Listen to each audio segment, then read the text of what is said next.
Well, folks, unfortunately, my very dirty E39 is hurting right now because I unfortunately drove over a massive concrete boulder in the middle of the freeway on my way to work a couple weeks ago and haven't had a chance to fix it. But what happened was I drove over the piece of, I guess, concrete or rock or whatever it was. It looks like it fell off some truck. Couldn't avoid it, unfortunately. Swerved out of the way a bit, drove over it with that wheel. Wheel seems okay, no vibrations, no nothing. But whatever was right behind that wheel got smacked. And if you guys know the sort of locations of things in this car, that's where the fuel filter is.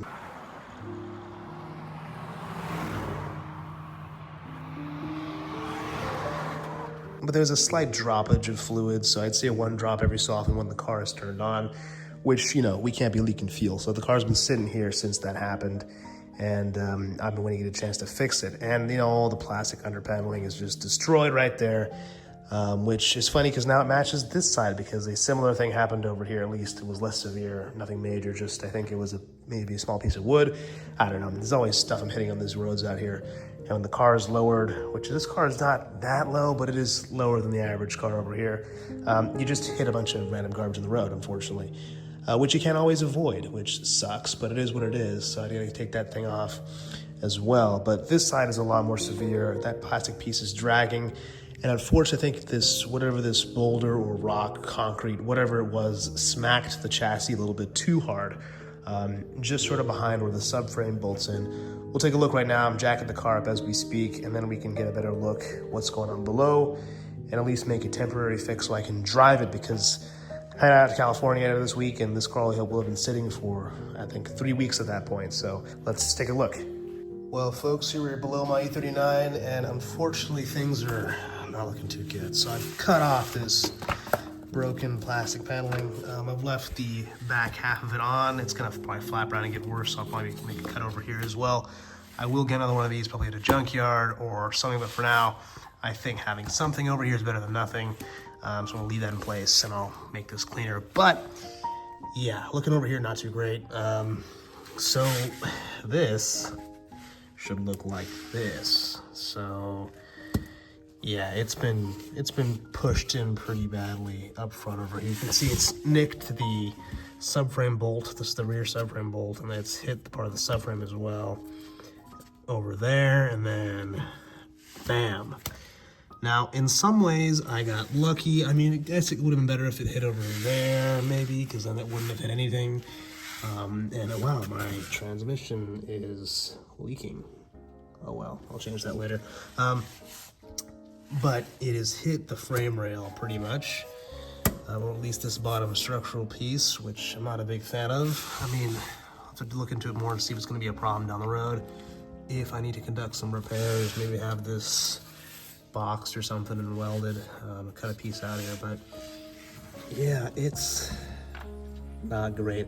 The shredded stuff you see is that factory protection they put on these cars to prevent corrosion, which has been successful, but yeah, I don't like having this piece of metal just hanging out like it is. And like I said, I can't really tell if there's any, you know, holes or missing pieces. It looks like it's just been pushed in. But this fuel line bracket has also taken a pretty big beating. Hard to tell on camera, but this thing is bent out of shape. Fuel leak's been right over here. As you can see, it's been leaping onto the filter, which was, it's actually pretty new, maybe a couple years old. I probably should change it anyways. But yeah, I should probably change this line and these clips while I'm here.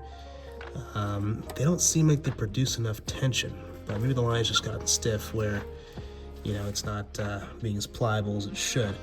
But I guess if I was more unlucky, it would have smacked the filter and then I would have had no fuel, and then I wouldn't be able to make it back home. So, you know, could have been worse, but let me figure this out while I can. Threw on some fresh Gates fuel hose I had laying around, which was the same size. Put on some new fuel hose clamps and I was good to go. No more fuel smells after that. And I took it for a drive, but my goodness, this thing needs a wash. Every time I've tried to wash it, it's been raining, so I just haven't done it. But hopefully soon.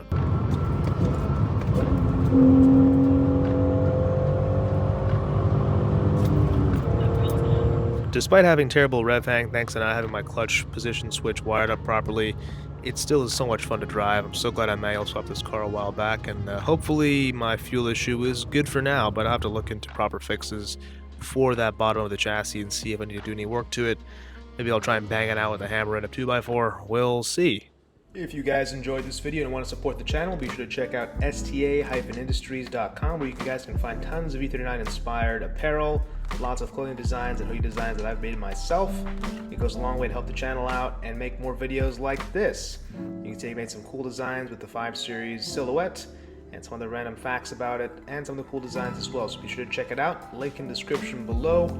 And let me know if you got any recommendations for what to make, because I'm pretty open to it and I got some time. So, yeah, let me know. See you guys in the next one. Well, first off, I should mention that the E39 is from BMW's golden age of vehicles. You have the cars with the Z8, the E46 M3, the E38 7 Series, the first gen E53 X5, and of course the wonderful E39 5 Series. This includes the M5 and of course the inline 6 models like the 525, 528, and 530 like this.